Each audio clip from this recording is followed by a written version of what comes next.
이 세상에는 아주 다양한 사람들이 살아갑니다.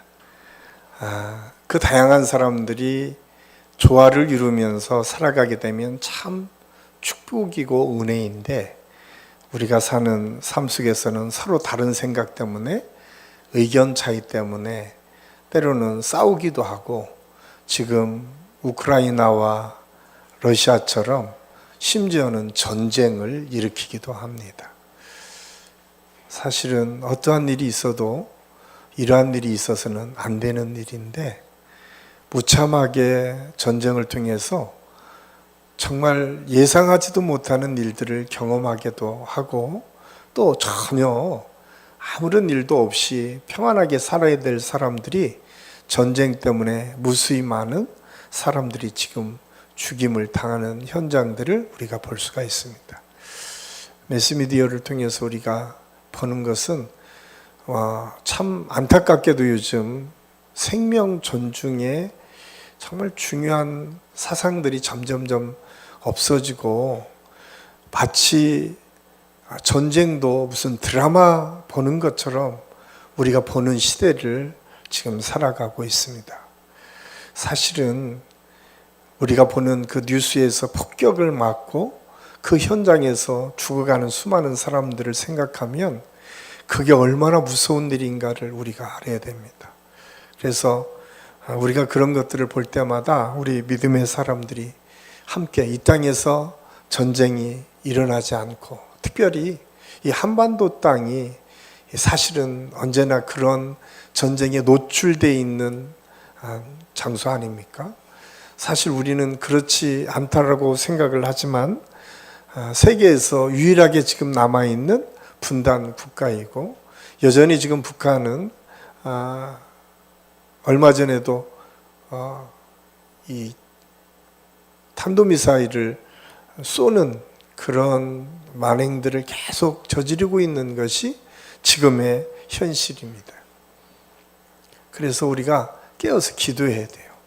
북한이 오판하지 않도록, 이 땅에 다시는 전쟁의 고통과 그 아픔이 이 땅에 일어나지 않도록 우리 성도들이 먼저 기도해야 될 줄로 믿습니다. 그래서 이런 여러 가지 다툼들이 있는 이 사회에서 조화를 이루고 또 협력하며 살아가는 것은 너무나 중요합니다. 특별히 이제 매스미디어가 발달하고 과학이 발달하면서 이제는 더 중요한 문제로 등장을 했어요. 예전에는 우리가 멀리 있는 나라의 일들은 잘 몰랐었습니다. 얼마나 많은 사람들이 죽고 얼마나 많이 어려운지를 잘 알지 못했습니다. 그런데 이 매스미디어가 발달하면서 이제 실시간으로 전쟁의 현장들이 비춰지기도 하고, 실시간으로 일어나는 일들을 우리가 다 보게 됩니다. 그럼에도 불구하고 여전히 인구의 절반 가까이가 참 어렵게 살아가는 것이 이 지구촌의 현실입니다. 지금 우리는 잘 먹고 잘 살고 있지만, 사실 조금만 우리의 눈을 돌리면 이 땅에는 참 어려운 사람들이 참 많이 있어요. 여전히 기하선상에서 오늘 무엇을 먹을까, 무엇을 마실까를 고민하며 살 수밖에 없는 참 많은 사람들이 있음을 우리는 알아야 됩니다. 그리고 그들을 위해서 우리가 함께 기도하고, 그들을 위해서 그리스도의 사랑을 가지고 어떻게든 도우며 살려고 하는 것, 그런 목표와 선한 목적을 가지고 사는 것이 우리 믿음의 사람들이 가져야 할 태도와 자세입니다. 그런데 우리 현실을 바라보면 참 쉽지 않아요. 사이좋게 산다는 게 참 너무 어렵죠. 형제지간에도 마찬가지예요. 같은 피를 받고 나온 형제들이 정말 부모님 밑에서 돌아가실 때까지, 부모님이 적어도 돌아가시기 전은 몰라도, 돌아가신 후는 몰라도 돌아가시 전까지 화목하게 살아가는 가족들이 사실은 그렇게 많지가 않아요. 어느 집안이나 보면 형제들끼리 참 어렵게 살아가는 가정들도 참 많이 있어요. 그 이유가 뭘까? 오늘 그런 문제를 놓고 사도 바울이 빌립보 교회를 바라보면서 오늘 우리에게 그런 문제를 우리가 어떻게 그러면 극복하며 살아갈 수 있을까? 특히 너희 믿음의 사람들이 어떻게 하면 그런 어려움들을 잘 지혜롭게 이겨나가며 살 수 있을까를 오늘 말씀해 주고 있어요. 우리가 대표적으로 이런 일들이 벌어지는 걸 보는 우리 사람 사이에도 있지만 여러분들이 잘 아는 고양이와 개 사이에서도 그런 일이 많이 벌어지잖아요. 개는 기분이 좋으면 꼬리를 막 흔들고 화가 내면 으르렁 거리게 된다고 합니다. 그런데 고양이는 그 반대예요. 고양이는 경계할 대상 앞에서 꼬리를 반드시 세우고 경계합니다. 그런데 자기가 좋아하거나 이렇게 사랑받고 싶은 마음이 생기면 으르렁대면서 끙끙대면서 이게 달려들고 기댄다는 거예요. 그러니까 이거 완전히 개하고는 서로 다른 거죠. 그래서 모처럼 개와 그 고양이가 만났는데 어쩐 일인지 고양이가 오늘은 굉장히 기분이 좋았었나 보죠. 기분이 좋아서 개에게 으르렁대면서 다가옵니다. 그러면 개는 어떤 사인이죠? 개는 지금 싸우자는 사인이잖아요. 그러니까 개가 조금씩 좀 피하다가 으르렁대면서 막 달려드는 고양이를 확 물어버립니다. 그래서 개와 고양이는 끊임없이 싸우게 된다는 이야기입니다. 신호가 서로 다른 거죠. 자기가 좋아하는 사인이 서로 다를 수 있다는 거예요. 사실 우리가 사는 사회 안에서도 이런 일은 비일비재하게 일어납니다. 내가 좋아하는 것 다른 사람이 싫어할 수도 있어요. 내가 잘하는 것 다른 사람이 못할 수도 있어요. 이런 다양한 것들이 우리 안에 존재합니다. 그런데 그런 것들을 우리가 극복하고 우리가 조화를 이루기 위해서 필요한 것이 무엇일까? 오늘 사도 바울이 우리에게 가르쳐주고 있어요. 아마 빌립보 교회 안에서도 그런 어려움들이 있었던 것 같습니다. 우리가 빌립보서를 앞으로 계속 같이 읽어갈 텐데 4장에 가면 요디아와 순두계라고 하는 여성 지도자에 대한 이야기가 잠깐 등장하게 됩니다. 아마도 그 여성 지도자는 어떤 사람들에 의하면 아마 그 빌립보 교회가 처음 등장하게 된 게 이 루디아라고 하는 여성 지도자를 통해서 교회가 세워졌는데 아마 요디아나 순두계 중에 둘 중에 하나는 아마 루디아가 아닐까. 그리고 새로운 여성 지도자들 중에 한 사람과 서로 의견이 다퉈서 서로 충돌하고 있었던 것이 오늘 빌립보 교회의 상황이었던 것 같습니다. 이런 빌립보 교회를 향해서 오늘 사도 바울이 너희가 이 어려움들, 서로 분쟁하고 다투고 이런 문제들을 어떻게 해결할 것인가 라고 하는 문제를 이야기하면서 오늘 빌립보서 2장 1절에서 4절까지 말씀을 통해서 너희가 이러한 일들을 극복하기 위해서는 너희가 먼저 겸손해야 된다라고 우리에게 말씀해 주고 있습니다. 겸손하는 것, 그것이 이 외적으로 대립되는 이 문제를 해결하는 비법이다라고 하는 사실을 가르쳐주고 있는데, 그렇다면 우리가 겸손하다라고 하는 것은 그냥 겸손하게 너무나 쉬운 얘기지만 그러면 우리가 어떻게 겸손하며 살 수 있을까? 오늘 사도 바울이 가장 먼저 우리의 삶 속에서 겸손하기 위해서 너희가 먼저 생각해야 될 것은 너희가 지금 위치가 무엇인지, 너희 생각이 지금 어디에 있는지를 먼저 점검해 보아야 될 필요가 있다라고 말씀하면서 먼저 예수 그리스도 안에 있어야 된다 말씀하고 있습니다. 그러므로 그리스도 안에 무슨 권면이나, 오늘 성경은 너희가 그리스도 안에 있어야 된다라고 하면서 그리스도 안에 있다라고 하는 것은 무엇인가? 오늘 에베소서에서 이렇게 우리에게 말씀해 주고 있어요. 에베소 4장 31절에서 32절 말씀 우리 같이 읽겠습니다. 너희는 모든 악독과 노함과 분냄과 떠드는 것과 비방하는 것을 모든 악의와 함께 버리고 서로 친절하게 하며 불쌍히 여기며 서로 용서하기를 하나님이 그리스도 안에서 너희를 용서하심과 같이 하라. 오늘 너희가 겸손하게 서로 권면하고 또 성도의 교제를 이루고 긍휼과 자비를 통해서 교회를 건강하게 만들어 가야 될 텐데, 그러기 위해서 먼저 그 기준을 오늘 에베소서를 통해서 말씀해 주고 있어요. 그 기준이 무엇입니까? 너희에게 그리스도가 하신 것처럼 해라. 예수 그리스도가 우리의 기준이라는 거예요.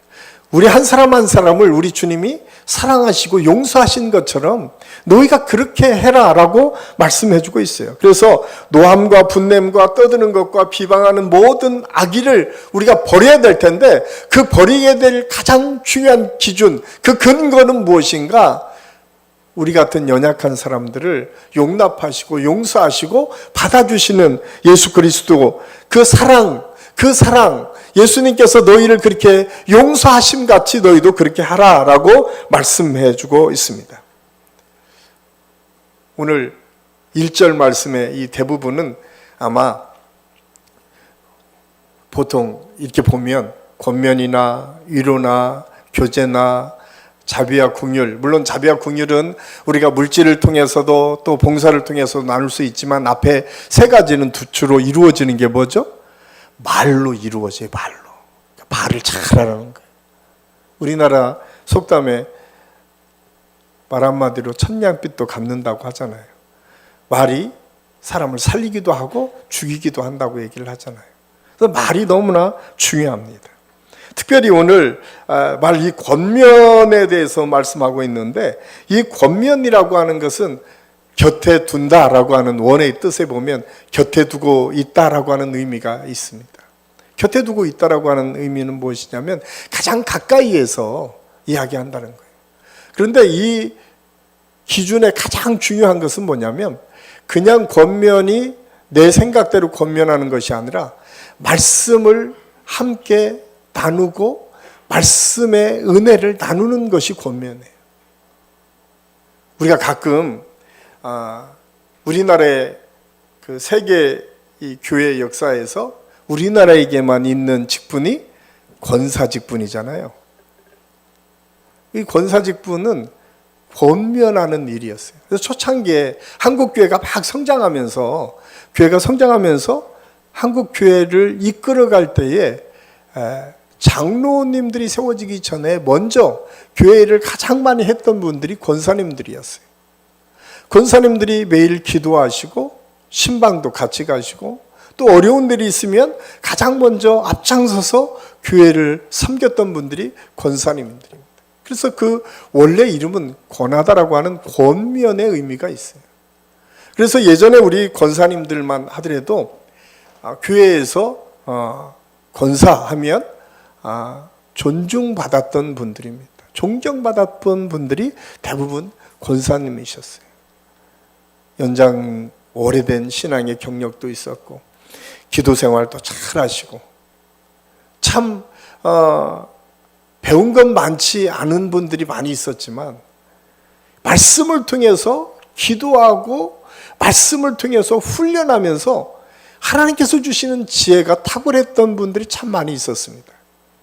그래서 시골교회에 가면 시골교회 권사님들 정도 되면 그 권사님들이 참 존경받고 모든 사람에게 따뜻하게 모범이 되는 권사님들이 참 많이 있었어요.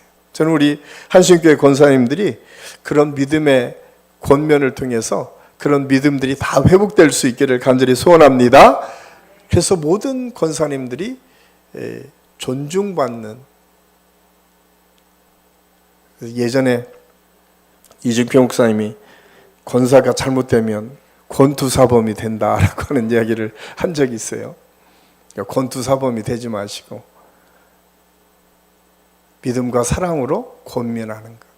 그리고 오늘 말씀을 보니까 사랑의 위로를 얘기하는데, 사랑의 위로는, 그러니까 위로의 기초는 사랑이라는 거예요.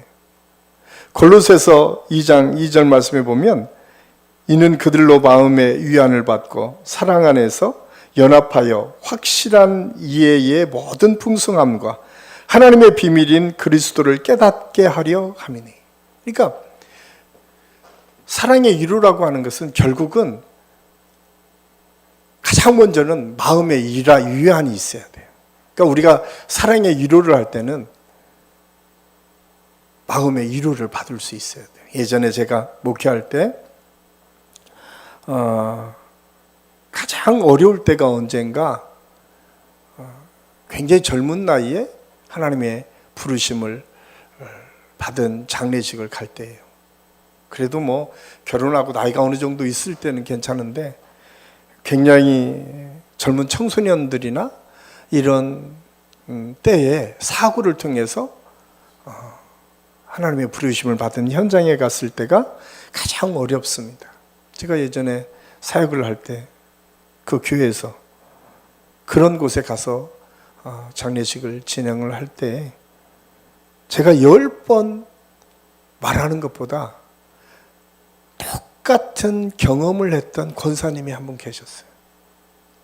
자기 자식을 너무 일찍 사고로 보냈던 그 권사님. 그런데 그 권사님이 그 교회에서 참 열심히 섬기는 권사님의 모습이었으니까 다른 분의 어떤 이야기보다도 그 권사님이 가서 그 집사님 손을 잡고 함께 울어주는 것으로 가장 큰 위로를 받는 모습을 봤습니다. 그러니까 사랑의 위로라고 하는 것은 그런 겁니다. 공감하고 느껴지는 것.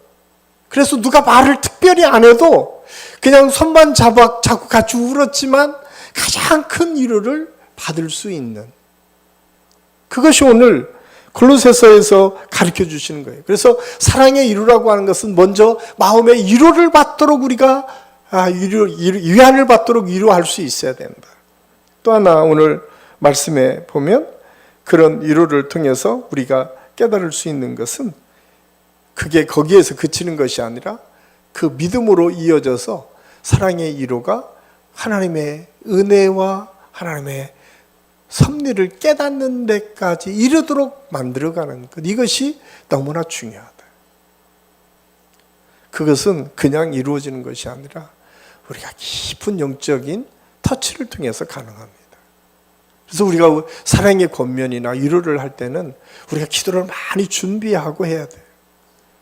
기도를 통해서 내 마음이 풍성해질 때에, 내 마음에 여유가 있을 때에 우리가 위로를 나가더라도 그것이 큰 위로가 될 수 있습니다. 저는 이제 코로나 걸린 분들한테 위로를 할 수 있어요.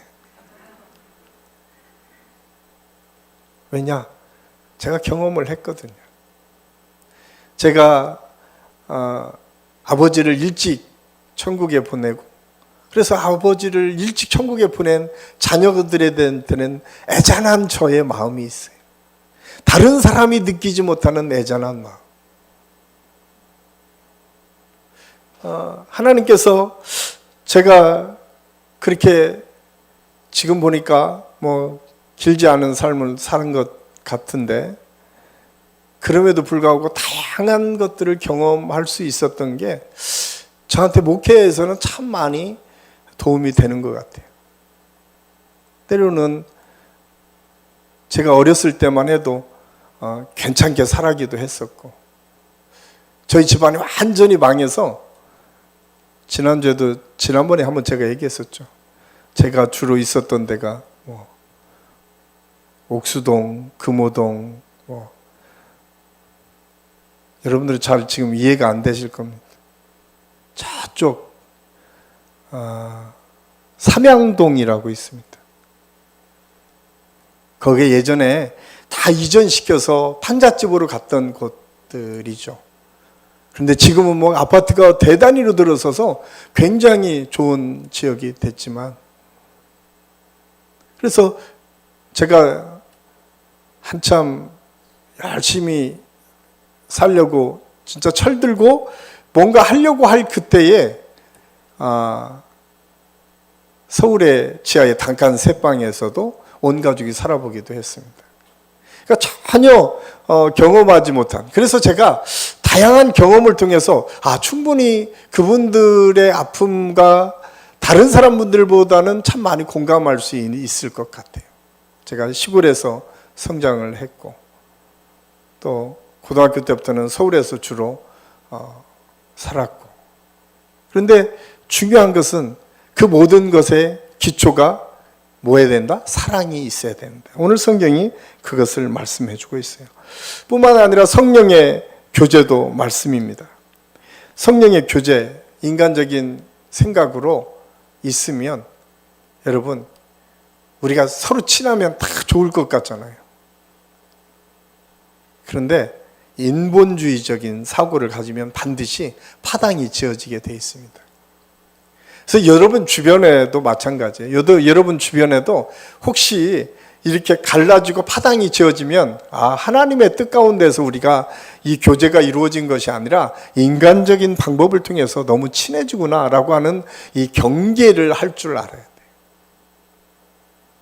그래서 우리가 그리스도 안에서 정말 친분을 갖게 되면 모두가 유인할 수 있는 아름다운 관계를 이룰 수 있지만 아무리 가까워도 인간적인 관계는 언제나 분쟁을 일으킬 수 있다라고 하는 사실을 우리는 알아야 됩니다. 오늘 마지막으로 긍휼과 자비에 대해서 말하고 있는데 이 긍휼과 자비는 사랑의 외적인 표현이죠. 어렵고 힘든 사람들을 돕는 것, 연약한 사람들을 돕는 것. 이 모든 것의 기준이 무엇인가? 주님께서 우리를 용서하심 같이 해라. 내가 누군가한테 베푸는 것도 뭐예요? 내가 있어서 베푸는 것이 아니라 하나님의 사랑 때문에 베풀어야만 그것이 베품이 은혜가 될 수 있습니다. 내가 베품이 내 인간적으로 베풀면 있을 때 많이 베풀게 되면 그게 좋을 것 같지만 어느 순간에 그게 문제가 돼서 나에게 시험이 될 수 있어요. 그런데 내가 받은 은혜가 너무 크니까 그 주님의 주신 은혜의 사랑 때문에 나누게 되면 훨씬 더 풍성해질 수 있습니다. 그래서 너무 감사가 넘칠 수 있어요. 그래서 긍휼과 자비를 베풀 때는 언제나 그리스도의 사랑을 내가 먼저 누렸음을 감사하면서 나눌 수 있을 때에 그 풍성함이 더해진다라고 하는 사실을 가르쳐 주고 있습니다. 오늘 사도 바울은 두 번째로 너희가 아름다운 공동체를 만들기 위해서 겸손으로 해야 될 텐데 그리스도 안에서와 또한 우리에게 말씀해 주고 있는 것은 허영과 다툼으로 하지 마라. 다툼이나 허영으로 하지 말라라고 말씀하고 있어요. 우리 3절 말씀 우리 같이 한번 읽겠습니다. 아무 일에든지 다툼이나 허영으로 하지 말고 오직 겸손한 마음으로 각각 자기보다 남을 낮게 여기라. 사도 바울은 다툼을 먼저 피하라고 말씀하고 있어요. 나를 앞세우게 되면 다툼이 생기게 됩니다. 그래서 잘 들어주는 것이 필요해요. 이거는 비단 우리 인간 관계 속에서뿐만 아니라 우리가 가정 안에서 가장 많이 필요한 부분이에요. 우리 아내의 이야기, 남편의 이야기, 부모님의 이야기, 자녀의 이야기를 내가 얼마나 잘 듣고 있는가 한번 점검해 봐야 돼요. 사실은 우리는 가정 안에서도 내 이야기만 할 때가 참 많이 있어요. 내 생각이 너무 많이 나를 차지하고 있으면 다른 사람의 이야기가 들리지 않습니다. 굉장히 중요한 의미입니다. 그래서 우리가 경청을 잘 하는 것은 가정에서부터 훈련되어져야 되는데 그러면 그 방법을 어떻게 우리가 찾을 수 있을까? 벌써 우리는 이제 가정도 다 완성돼 있고 이미 여기 계신 분들은 다 나이가 들어서 이제 고쳐지지 않을 것 같은데 야 이거 경청하는 거 쉽지 않겠네. 방법이 딱 한 가지 있어요. 한번 여러분 꼭 실험해 보세요. 경청하는 방식 중에 가장 좋은 방법이 이스라엘 백성들이 어려서부터 했던 것 중에 하나가 학가였어요. 학가. 우리가 성경에서 보면 묵상하다라고 하는 의미의 학가죠. 그런데 여러분 한번 시간 날 때마다 꼭 경험해 보세요. 여러분들이 성경을 하루에 한 10절, 그러니까 뭐 시편을 쭉 읽어가셔도 좋고 아니면 뭐 사복음서 중에 하나를 읽어가셔도 좋습니다. 그런데 어떻게 해야 되냐면 여러분들이 음성을 대해서 읽고 그 음성을 여러분들이 꼭 들어야 돼요. 이거 굉장히 중요한 훈련입니다. 우리 아이들한테도 굉장히 중요한 훈련이에요. 많은 사람들이 신앙생활하면서 어떤 생각들을 하냐면 남의 이야기를 내가 왜 안 듣지? 한번 곰곰이 생각을 해보세요. 남의 이야기를 안 듣는 것은 언제나 내가 훈련되지 않았던 측면들이 훨씬 더 많이 있습니다. 특히 엄마들이 많이 그러잖아요. 엄마들은 자기 얘기만 하고 바쁘니까 애들 얘기 안 들어요. 애들이 딱 뭐라고 하면 그 다음에 나오는 게 뭐예요? 됐어, 알았어. 뭘 알아? 내가 얘기도 안 했는데. 여러분 굉장히 우리가 조심해야 돼요. 그래서 여러분이 듣는 훈련은 말씀을 하루에 한 5절이든 10절이든 충분히 읽어가면서 그 소리를 듣는 훈련을 하기 시작하면 그 소리를 듣기 시작합니다. 그래서 아이들이 어려서부터 말씀을 읽고 그 말씀을 듣는 훈련은 너무나 중요합니다. 그래서 이스라엘 사람들이 하브루타라고 하는 것을 할 때 시장판 같은 도서관에서 막 떠들어대면서 이야기를 하잖아요. 우리나라 사람들 같았으면 뭐라고 해요? 시끄럽다고 아무 얘기도 못 들을 거예요. 그런데 걔네들은 다 들어요. 훈련됐기 때문에 그래요. 자기 소리를 들어요. 그러니까 그런 거죠. 예를 들면 그런 거예요. 20살짜리 아이들이 다 있는데 자기 자식의 목소리를 내가 경험하고 듣고 있는 것처럼 20살짜리가 다 얘기를 해도 자기 아들 목소리가 딱 들리잖아요. 자기 딸 목소리가 들린다고요.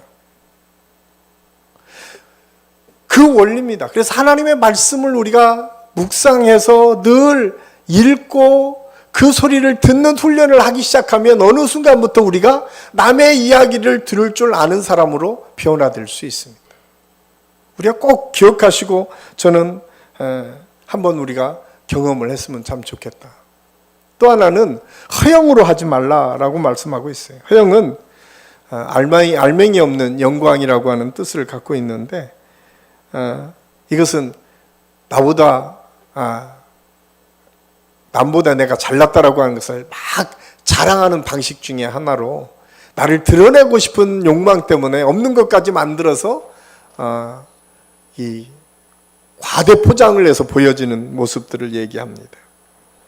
그런데 야고보서 3장 14절 16절에서는 그런 우리의 모습을 이렇게 우리에게 말씀하고 있습니다. 우리 같이 한번 읽겠습니다.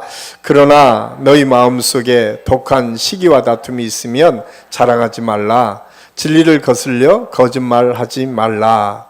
이러한 지혜는 이로부터 내려온 것이 아니요 땅 위의 것이요 정욕의 것이요 귀신의 것이니 시기와 다툼이 있는 곳에는 혼란과 모든 악한 일이 있음이라.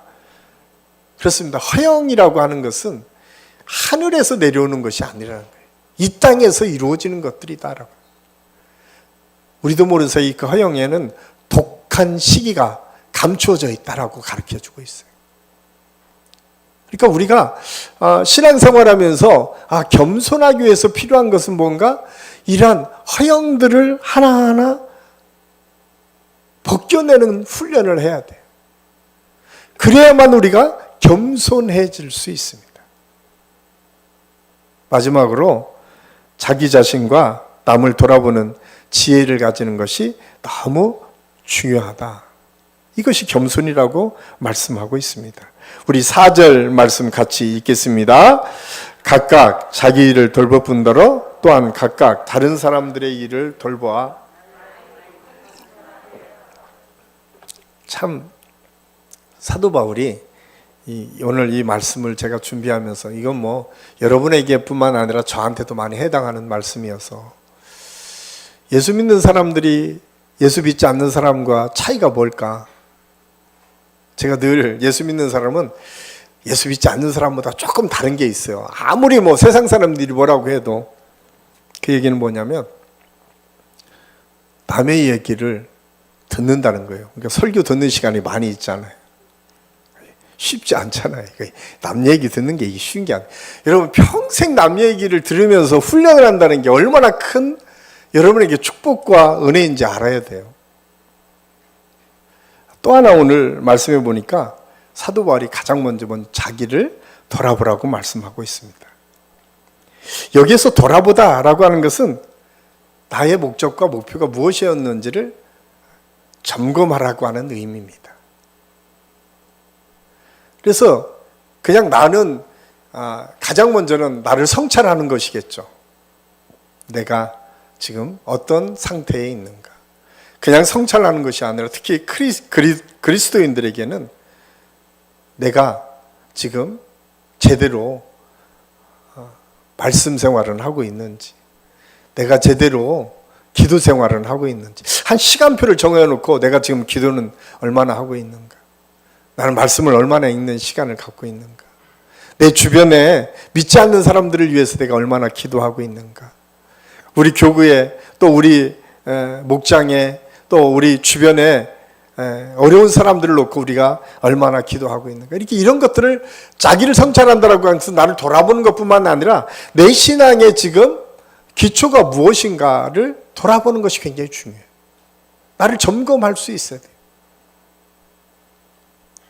그렇게 점검하기 시작하면 나의 장점과 나의 단점이 드러납니다.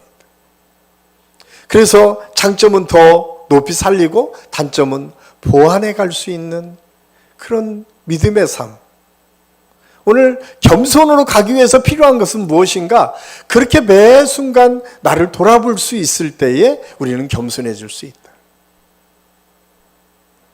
또 하나는 사명과 직분이 무엇이었는지를 점검할 수 있어야 돼요.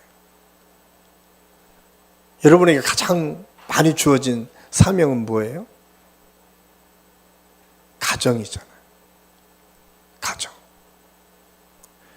사실은 우리가 이제 이단들을 문제 삼는 이유 중에 하나 가장 먼저 가정이 파가되고 무너져도 된다라고 하는 것 때문에 공격을 당하는 것이 이단이죠. 제가 베트남에 있을 때에 안상홍 중인회 때문에 베트남 선교사들이 많이 어려웠던 적이 있었습니다. 안상홍 중인회가 거기 와서 했던 일들이 집단 생활이에요. 그러니까 이단들이 특징 중에 하나는 가정을 버리고 나와서 맹신하는, 그래서 자기들이 생각하는 영적 지도자라고 하는 사람들의 이야기를 맹신해서 그것 외에 다른 것들은 다 무너지게 하는 경우가 너무나 많이 있다.